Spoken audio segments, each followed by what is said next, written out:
এদেশের মানুষ ইসলামকে কতটা ভালোবাসে এবং ইসলামের প্রতি তাদের যে আবেগ, তার এই প্রদর্শনের মধ্য দিয়ে একটি থানা পর্যায়ের এই বিপুল পরিমাণ মানুষের উপস্থিতি প্রমাণ করে আগামীর বাংলাদেশ হবে ইসলামের বাংলাদেশ। আমি আল্লাহ পাক রব্বুল আলামিনের শুকরিয়া আদায় করছি, যে মহান রব্বুল আলামিন বাংলাদেশের মানুষের বুকের উপর জগদ্দল পাথরের মতো চেপে বসা স্বৈরাচারী সময়ের ফেরাউন, জালিম শাহী ফ্যাসিবাদী শেখ হাসিনাকে উৎখাত করে দিয়ে এদেশের মানুষকে মুক্ত বাতাসে নিঃশ্বাস গ্রহণ করার সুযোগ করে দিয়েছেন। আল্লাহুম্মা লাকাল হামদু ওয়া লাকাশ শুকর। আজকের এই সুবর্ণ সময়ে স্মরণ করছি সেই সকল শহীদদেরকে যাদের রক্তের বিনিময়ে অর্জিত হয়েছে 5ই আগস্টের এই মহান স্বাধীনতা। 2009 সালের পিলখানা ট্র্যাজেডিতে শাহাদাত বরণ করে 57 জন সেনা কর্মকর্তা, 2013 সালের শাপলা চত্বরে নবী প্রেমের জ্বলন্ত দৃষ্টান্ত হিসেবে শাহাদাত বরণকারী হেফাজতে ইসলাম বাংলাদেশের নবী প্রেমিক শহীদদেরকে স্মরণ করছি। বিশ্বনন্দিত মুফাসসিরে কোরআন আল্লামা সাঈদী রাহমাতুল্লাহি আলাইহির বিরুদ্ধে ঘোষিত নাটক সাজানো বানানো রায়ের মৃত্যুদণ্ডের সেই কল্পিত রায়ের বিরুদ্ধে ফুঁসে ওঠা কোরআন প্রেমিক তাওহীদি জনতা, যাদের মধ্যে পাখির মতো গুলি করে হত্যা করা হয়েছিল প্রায় শতাধিক প্রাণ। স্মরণ করছি 2014-15 সালে একটি একতরফা নির্বাচন করতে গিয়ে গুম, খুন ও হত্যাকাণ্ডের শিকার হয়েছিল বিরোধী দলের যে সকল নেতাকর্মীরা। স্মরণ করছি 2021 সালে বাংলাদেশের স্বাধীনতার সুবর্ণ জয়ন্তী উদযাপনকালে বাংলাদেশের গণমানুষের ইচ্ছা এবং আকাঙ্ক্ষাকে উপেক্ষা করে মুসলমানদের খুনি নরেন্দ্র মোদীকে বাংলাদেশে আনতে গিয়ে অতঃপর শান্তিপ্রিয় হেফাজতে ইসলামের বিক্ষোভ সমাবেশগুলোতে, বিক্ষোভ মিছিলগুলোতে ঠান্ডা মাথায় পাখির মতো গুলি করে হত্যা করা হয়েছিল 25 জন থেকে বেশি, 25-26 জনের মতো হেফাজতের নেতাকর্মীদেরকে। আর সর্বশেষ 2024 সালের জুলাই এবং আগস্ট মাসে বাংলাদেশটাকে মৃত্যুপুরীতে পরিণত করে ছাত্র জনতার বৈষম্য বিরোধী আন্দোলনকে রুখতে গিয়ে দলীয় সংগ্রাম, হেলমেট লীগ, হাতুড়ি লীগ সহ সন্ত্রাসী লীগকে উস্কে দিয়ে, লেলিয়ে দিয়ে এবং প্রশাসনের মধ্যে ঘাপটি মেরে বসে থাকা আওয়ামী দালালদের ঠান্ডা মাথায় হেলিকপ্টার থেকে স্নাইপার দিয়ে নানাভাবে পরিকল্পিত গুলি করে করে হত্যা করা হয়েছে 1.5 সহস্র বাংলাদেশের দামাল কামাল ছাত্র জনতা ও আবার বৃদ্ধ মানুষকে। এই সকল শহীদদের রক্তের প্রতি আমরা শ্রদ্ধা নিবেদন করছি এবং সকল শহীদ মুসলমানদের জন্য আমরা মহান রব্বুল আলামিনের দরবারে তাদের শাহাদাত কবুল করে রূহের মাগফিরাত কামনা করছি। সেই সঙ্গে আমরা শপথ করছি এই সকল শহীদদের রক্তের সঙ্গে ইনশাআল্লাহ আমরা কোনোদিন বেঈমানি করব না, আমরা গাদ্দারি করব না, এবং কেউ যদি এই রক্তের সঙ্গে গাদ্দারি করতে চায় আমরা প্রতিবাদ করব। যে জাতি তার শ্রেষ্ঠ শহীদদের প্রতি শ্রদ্ধা বজায় রাখতে পারবে না, সে জাতি তাদের স্বাধীনতা রক্ষা করতে পারবে না। এজন্য আজকে শপথ নিতে হবে, আগস্ট বিপ্লবে যারা শাহাদাত বরণ করেছেন, আল্লাহর নবীর ইজ্জতের হেফাজত করতে গিয়ে 2013 সালে যারা শাহাদাত বরণ করেছিলেন, সেই শহীদদের আত্মার শান্তির জন্য আমরা তাদের অভিপ্রায়ে, তাদের ইচ্ছা এবং আকাঙ্ক্ষিত একটি সোনার বৈষম্যহীন বাংলাদেশ গড়ে তুলব ইনশাআল্লাহ।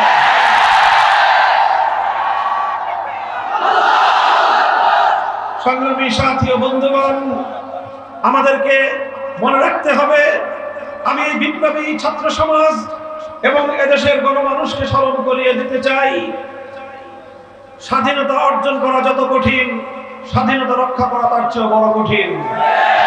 স্বাধীনতা অর্জন করে যদি রক্ষা করা না যায়, এটা হবে আমাদের জাতির জন্য চরম দুর্ভাগ্যজনক এবং একটি চরম ব্যর্থতার বিষয়। কাজে আজ এই জাতির মধ্যে আমাদেরকে শপথে বলিয়ান হতে হবে, যে কোনো মূল্যে সহস্র শহীদের রক্তের বিনিময়ে অর্জিত এই স্বাধীনতাকে আমরা অটুট এবং অক্ষুণ্ণ রাখবো ইনশাআল্লাহ। অন্য 1971 সালে হাজারো শহীদের রক্তের বিনিময়ে 71-এর যে মুক্তিযুদ্ধ হয়েছিল, 16ই ডিসেম্বর 1971 সালের ঐতিহাসিক বিজয় অর্জন করার অল্প কয়েক মাসের মধ্যেই এদেশের মুক্তিযুদ্ধে আত্মদানকারী সকল শহীদদের শাহাদাতের প্রতি শ্রদ্ধাঞ্জলি প্রদর্শন করে বাংলাদেশের হাজার বছরের ইতিহাস এবং ঐতিহ্যকে ভুলুণ্ঠিত করে অন্য আরেকটি দেশের সংবিধানের মূলনীতিগুলোকে একটি প্রেসক্রিপশনের মাধ্যমে বাংলাদেশের জাতির উপর সংবিধান আকারে চাপিয়ে দেওয়া হয়েছিল। 72 সালে একটি নতুন চেতনা গড়ে উঠেছিল। সেই 72-এর চেতনাকে 1924 সাল পর্যন্ত আওয়ামী ফ্যাসিবাদী শক্তি 71-এর চেতনা বলে চালিয়ে দেওয়ার চেষ্টা করেছে। 71-এর চেতনা ছিল ইনশাআল্লাহর চেতনা, 71-এর চেতনা ছিল আল্লাহর জমিনে কোরআন সুন্নাহ বিরোধী কোনো আইন তৈরি না করার চেতনা। কিন্তু 71-এর চেতনাকে ছিনতাই করে 72-এর চেতনাকে 71 নামে বাংলাদেশের মানুষের উপর চাপিয়ে দিয়েছিল এই শেখ হাসিনা এবং তার দোসররা। আমাদেরকে স্মরণ রাখতে হবে 2024 সালের এই দ্বিতীয় স্বাধীনতার পরেও আবার শেখ হাসিনা তার ফ্যাসিবাদী অপশক্তি এবং পতিত স্বৈরাচারের দোসররা ঘাপটি মেরে বসে থেকে এই বাংলাদেশের বিভিন্ন অংশে বিভিন্ন প্রশাসনের বিভিন্ন স্তরে বসে বসে তারা এখনো পর্যন্ত এই 5ই আগস্টের স্বাধীনতাকে আবার ছিনতাই করার পায়তারা চালাচ্ছে।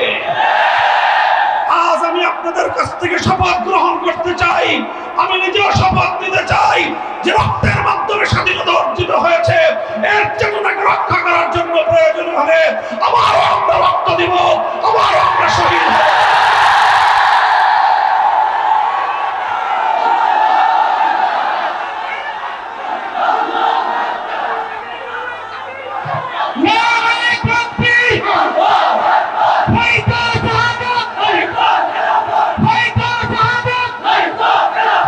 সংগ্রামী সাথী ও বন্ধুগণ, একথা পরিষ্কার মনে রাখতে হবে 2024 সালের জুলাই এবং আগস্ট বিপ্লবের যেই প্রধান শক্তি ছিল আমাদের, সেটা হলো শেখ হাসিনা এবং তার দোসরদের বিভাজনের রাজনীতিকে উপেক্ষা করে বাংলাদেশের মানুষ ঐক্যবদ্ধ হতে পেরেছিল।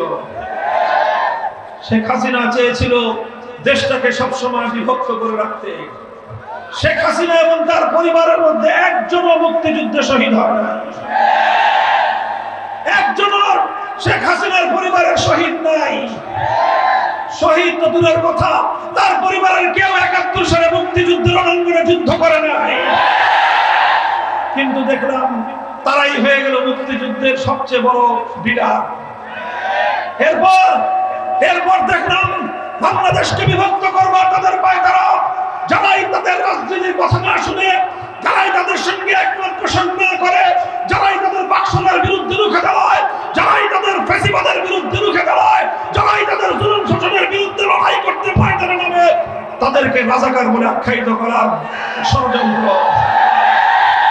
যখন আমার দেশের ছাত্র জনতা তারা বৈষম্যের বিলোপ চাইল, যখনই তারা কোটা সংস্কারের ন্যায্য দাবি তুলল, যখন তারা মেধার ভিত্তিতে দেশকে সামনের দিকে এগিয়ে নেওয়ার জন্য আন্দোলনে নামলো, আমার দেশের বিপ্লবী দামাল 4 কোটি ছাত্র জনতাকে রাজাকারের বাচ্চা বলে গালি দিল এই শেখ হাসিনা।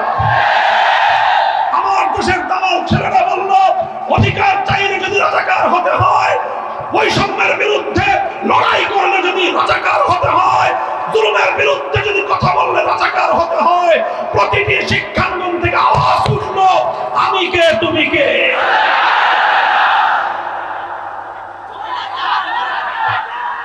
সংগ্রামী সাথী ও বন্ধুগণ, সেদিনই শেখ হাসিনার ভাগ্য নির্ধারিত হয়ে গিয়েছিল।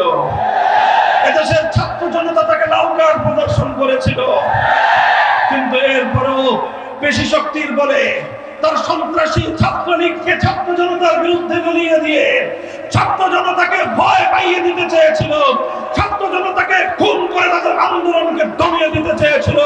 কিন্তু বাংলাদেশের দামাল ছেলেরা প্রমাণ করেছে, সাবাস বাংলাদেশ, জ্বলে পুড়ে মরে সরকার, তবু মাথা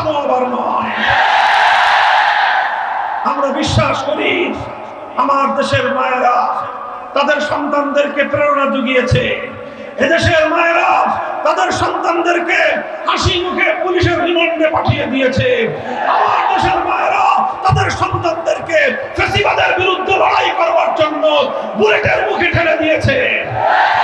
যে দেশের মায়েরা তাদের সন্তানদেরকে জুলুমের মোকাবেলায় বুলেটের মুখে ঠেলে দিতে পারে, সে জাতিকে কেউ দমায় রাখতে পারে না। বাংলাদেশকেও কেউ দমায় রাখতে পারবে না ইনশাআল্লাহ। ওরা চেয়েছিল বাংলাদেশটাকে আরেকটা দেশের অঙ্গরাজ্যে পরিণত করতে। শেখ হাসিনা বাংলাদেশের প্রধানমন্ত্রী হয়ে তৃপ্ত ছিল না। তিনি চেয়েছিলেন মুখ্যমন্ত্রী, তিনি চেয়েছিলেন তিলকমালী মুখ্যমন্ত্রী হতে। বাংলাদেশের মানুষ বলেছিল, আমরা আমাদের ক্ষমতার মস্তদে একজন স্বাধীন প্রধানমন্ত্রী দেখতে চাই, তিলকমালী মুখ্যমন্ত্রী আমরা চাই না। আমরা চাইলাম প্রধানমন্ত্রী, তিনি হতে চাইলেন মুখ্যমন্ত্রী। শেষ পর্যন্ত তাকে মুখ্যমন্ত্রী বানানোর জন্য এই 16 বছর 15 বছর যারা তার আশ্রয় প্রশ্রয় দিয়ে বাংলাদেশের মানুষের ইচ্ছা এবং বাংলাদেশের মানুষের মতামতকে ডুবায়ে ধরে বাংলাদেশের ক্ষমতার মস্তদে যারা টিকিয়ে রেখেছিল, তাদের দেশেই তার গন্তব্য হলো। এতে আমাদের আপত্তি নাই, কারণ 15টা বছর এই শেখ হাসিনা এবং তার সরকার একতরফা ভাবে তোমাদের স্বার্থ রক্ষা করেছে। আর তোমরা এদেশের মানুষের সঙ্গে বন্ধুত্ব চাও নাই, তোমরা বন্ধুত্ব চেয়েছিলে শেখ হাসিনার সাথে। তোমরা এদেশের মানুষের মতামতের গুরুত্ব দাও নাই, তোমরা দিয়েছিলে শেখ হাসিনার মতামতের গুরুত্ব। তোমাদের কাছে বাংলাদেশের মানুষের ইচ্ছার কোনো মূল্য ছিল না, তোমাদের কাছে মূল্য ছিল তোমার আর তোমার দেশের স্বার্থের। তুমি যদি তোমার দেশের স্বার্থের জন্য আমার দেশের মানুষের উপর তোমার ইচ্ছাকে চাপিয়ে দেওয়ার চেষ্টা করো, আমরা আমার দেশের মানুষের ইচ্ছাকে রক্ষা করার জন্য তোমাদের সঙ্গে আমরা লড়াই করতে প্রস্তুত।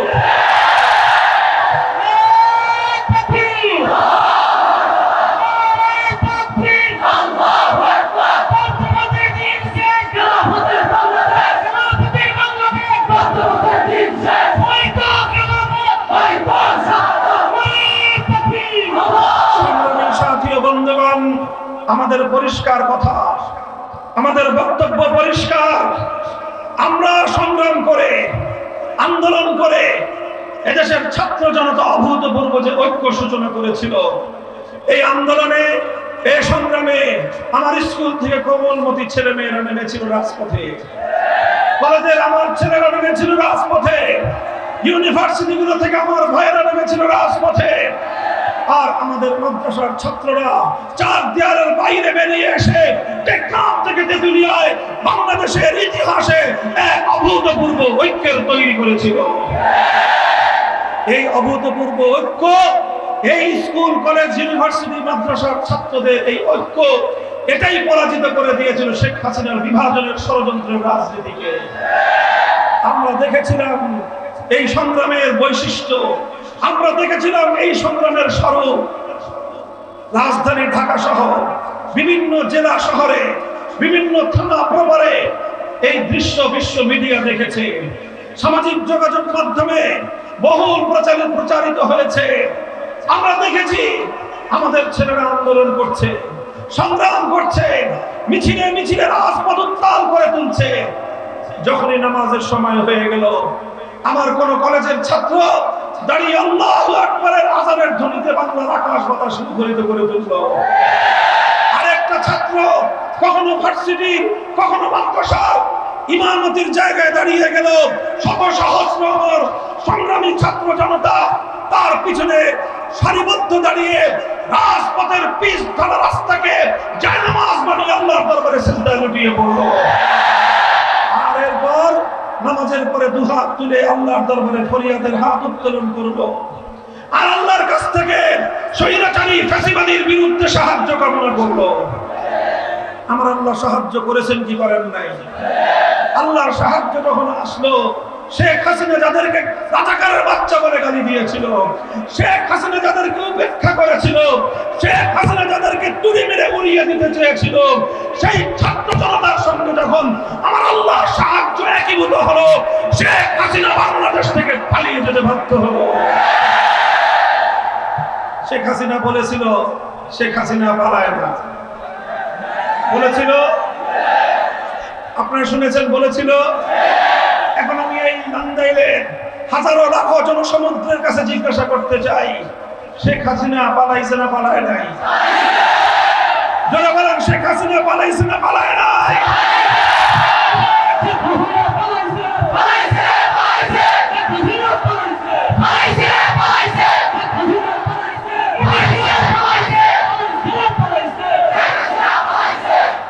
যারা শেখ হাসিনাকে নেত্রী মেনে রাজনীতি করেছিলেন, এখন তো অন্তত আপনাদের শুভবুদ্ধির উদয় হওয়া দরকার।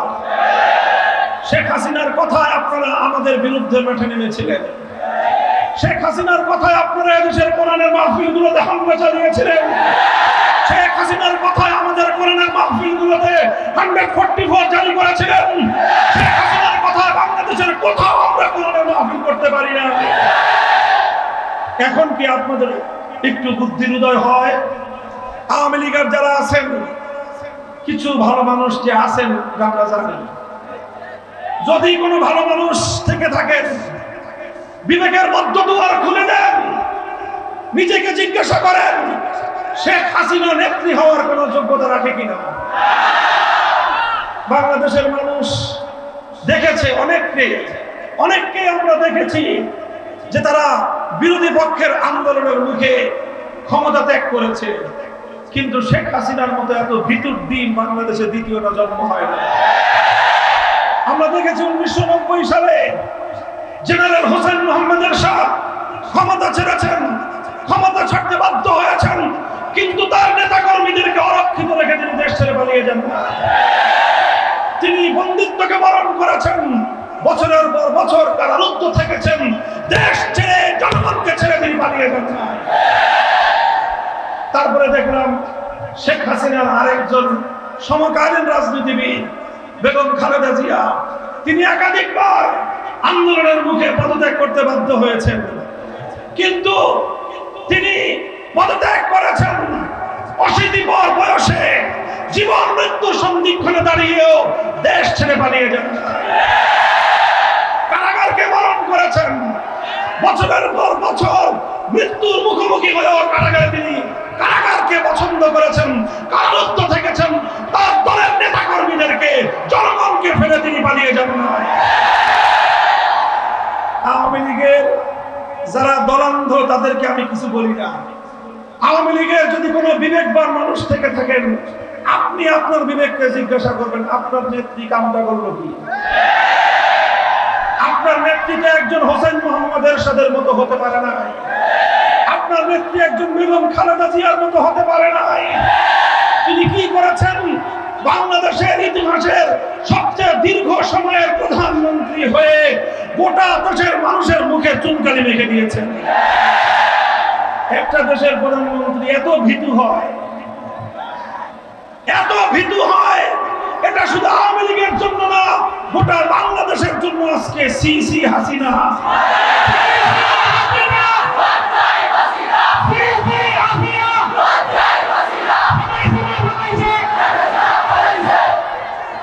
সংগ্রামী সাথী ও বন্ধুগণ, শেখ হাসিনা সেখানে গেছেন যাদের জন্য বাংলাদেশে কাজ করেছেন। শেখ হাসিনা বাংলাদেশের জন্য শাসন করে নাই, বাংলাদেশের জনগণের সেবা করার জন্য শাসন ক্ষমতায় আসে নাই। শেখ হাসিনা বাংলাদেশে প্রধানমন্ত্রিত্ব করবার জন্য ক্ষমতার মসনদে বসে নাই। শেখ হাসিনা ক্ষমতার মসনদে বসেছিল আমার বাংলাদেশকে ধ্বংস করবার জন্য। শেখ হাসিনা রাজনীতি করেছে বাংলাদেশের জনগণের কাছ থেকে প্রতিশোধ গ্রহণ করবার জন্য। শেখ হাসিনা রাজনীতি করেছিল বাংলাদেশটাকে লুটে ফুটে বাংলাদেশের অর্থনীতির ভিতকে ধসিয়ে দেওয়ার জন্য, আর চূড়ান্ত ভাবে বাংলাদেশটাকে আরেকটা দেশের করতলগত অধীনস্থ করে বাংলাদেশের ভাব মর্যাদা ধুলোয় মিশিয়ে দেওয়ার জন্য। কিন্তু এদেশের মানুষ বহুবার প্রমাণ করেছে বাংলাদেশের মানুষ কোন আধিপত্যবাদকে মেনে নেয় না। তারা রক্ত দেয়, তারা জীবন দেয়, তারা লড়াই করে, তারা সংগ্রাম করে, তারা জীবন দেয়, এরপরে তারা বিজয় ছিনিয়ে আনে। এখন আমার আখেরি পয়গাম, শেখ হাসিনা চলে গেছে, উনি আবার বিভিন্ন ভাবে তার নেতা কর্মীদেরকে আবার নতুন করে উস্কানি দেওয়ার জন্য বলে যে তিনি নাকি সীমান্তের কাছাকাছি আছেন, চট করে ঢুকে পড়বেন। আমরা আহ্বান জানাই, আসেন,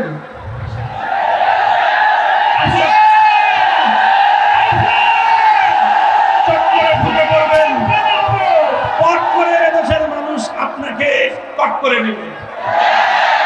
আপনি চট করে ঢুকে পড়বেন, পট করে এদেশের মানুষ আপনাকে কট করে নেবে। এদেশের মানুষকে নিয়ে আর সেই আপনার রাজনীতির খেলা খেলতে পারবেন না। আপনারা অনেক নাটক সাজিয়েছেন, প্রত্যেকটা জায়গায় আপনারা এই নাটক সাজিয়ে নায়ক নায়িকার অভিনয় করেছেন। বাংলাদেশে আর এই নাটকের রাজনীতি চলতে দেওয়া হবে না ইনশাআল্লাহ। শেখ হাসিনা সংখ্যালঘুদের বিরুদ্ধে সর্বদাই নাটকের রাজনীতি করেছে। শেখ হাসিনা তার দোসররা রাতের অন্ধকারে সংখ্যালঘুদেরকে কালনাগিনী হয়ে ছবল মারত, দিনের আলোতে ওঝা হয়ে থাকতে আসতো। এখন শেখ হাসিনাও নাই, আর সংখ্যালঘুদের উপর নির্যাতনের নাটকও নাই। আবার যদি শেখ হাসিনা আসবার সুযোগ পায়, আবার সে সংখ্যালঘুদেরকে নিয়ে খেলবে। সংখ্যালঘু হিন্দু বৌদ্ধ খ্রিস্টান ভাই বোনদেরকে বলি, আপনারা বুঝবার চেষ্টা করেন, শেখ হাসিনা আপনাদের কল্যাণকামী নয়, আপনাদের মাথা বন্ধক রেখে রাজনীতি করতে চায়। সংগ্রামী সাথী ও বন্ধুগণ, এদেশে সাম্প্রদায়িক সম্প্রীতির দৃষ্টান্ত আমরা স্থাপন করেছি। কথা বলেন ঠিক না বেঠিক? আমার দেশের আলেম সমাজ, হেফাজতে ইসলাম, বাংলাদেশ খেলাফত মজলিস সহ ইসলামী সংগঠনগুলোর নেতৃবৃন্দ, তাদের কর্মীরা বিগত 5ই আগস্টের পর থেকে সমস্ত সংখ্যালঘুদের তাদের উপাসনালয়, গির্জা, প্যাগোডা, মন্দিরগুলোকে পাহারা দিয়েছে। সেখানে কোনো ধরনের অস্থিতিশীলতা যেন কেউ করতে না পারে, রাতের ঘুমকে হারাম করে এদেশের তাওহীদি জনতা সাম্প্রদায়িক সম্প্রীতি রক্ষা করেছে। আমরা সাম্প্রদায়িক সম্প্রীতির পক্ষে বিশ্বাসী, কিন্তু সাম্প্রদায়িক সম্প্রীতির কথা বলে কেউ যদি মুসলিম জাতি সত্তাকে ধ্বংস করতে চায়, সেই ষড়যন্ত্র আমরা প্রতিহত করতে প্রস্তুত। কাজেই এদেশের মুসলমানদের সেন্টিমেন্টকে, মুসলমানদের ইচ্ছাকে, মুসলিম জাতিসত্তার অভিপ্রায়কে ভুলণ্ঠিত করে কোনো রাজনীতি চলতে পারে না। অন্তর্বর্তীকালীন সরকারকে আমরা সহযোগিতা করেছি, সহযোগিতা করছি, আগামী দিনেও আমাদের সহযোগিতা করবার ইচ্ছা আছে।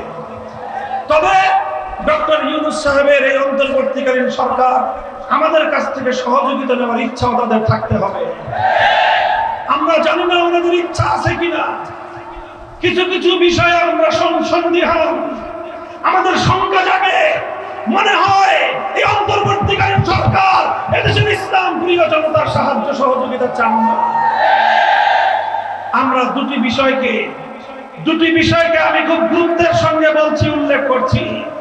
সরকারকে বলছি, এই দুই বিষয়ে আপনারা মনোযোগ দিন, অন্যথায় ভবিষ্যতের বাংলাদেশ কোন দিকে গড়াবে আমরাও বলতে পারি না।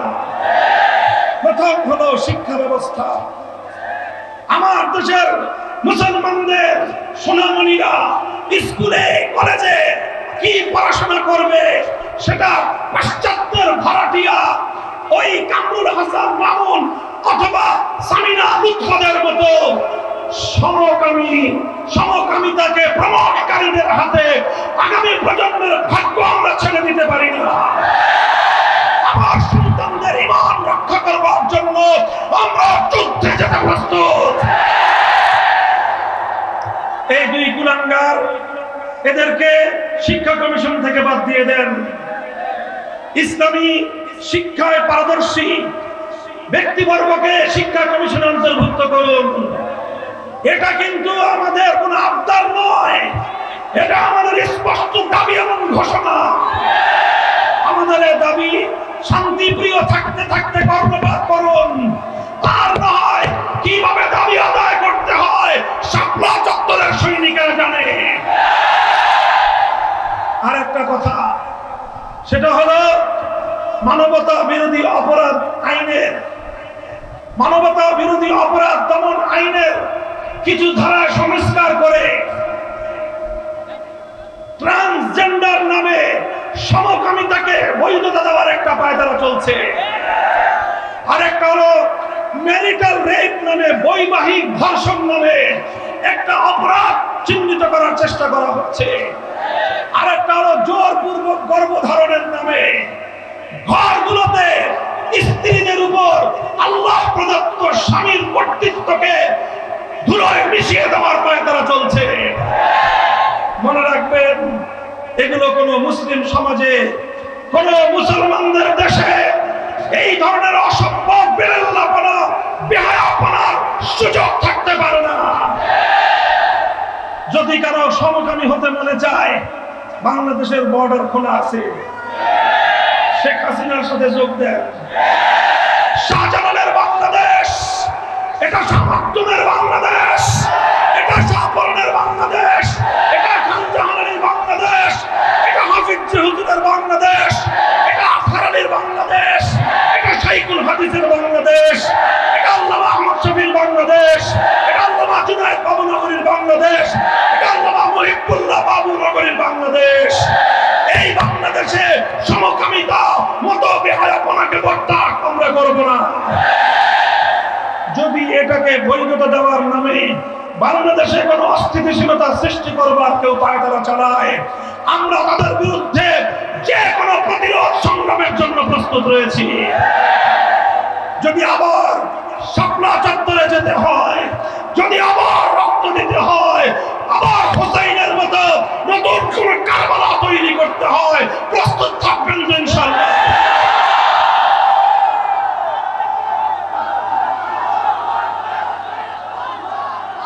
আপনারা যদি প্রস্তুত থাকবেন, বেঁচে থাকবে বাংলাদেশ। আপনারা যদি জেগে থাকেন, রক্ষা পাবে বাংলাদেশ।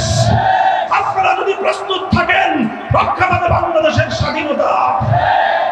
ইনশাআল্লাহ চূড়ান্ত বৈষম্যহীন ইনসাফপূর্ণ এক সমাজ গড়তে হলে মানব রচিত কোনো তন্ত্র মন্ত্র নয়, আল্লাহর জমিনে আল্লাহ প্রদত্ত রাজনৈতিক বন্দোবস্তের প্রয়োজন।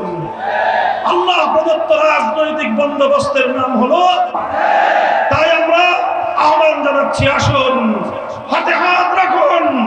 টেকনাফ থেকে তেতুলিয়া বাংলাদেশ খেলাফত মজলিস, যুব মজলিস এবং ছাত্র মজলিসের পতাকা তলে শামিল হয়ে এক নতুন খেলাফতের বাংলাদেশ গড়ে তুলি আমরা। প্রস্তুত থাকবেন তো ইনশাআল্লাহ? ইনশাআল্লাহ আপনারা যদি প্রস্তুত থাকেন, দেখা হবে আগামীতে ময়দানে, সংগ্রামে, তাহাজ্জুদের কাতারে, শাহাদাতের ঈদগাহে। ইনশাআল্লাহ দেখা হবে, কথা হবে স্লোগানে স্লোগানে।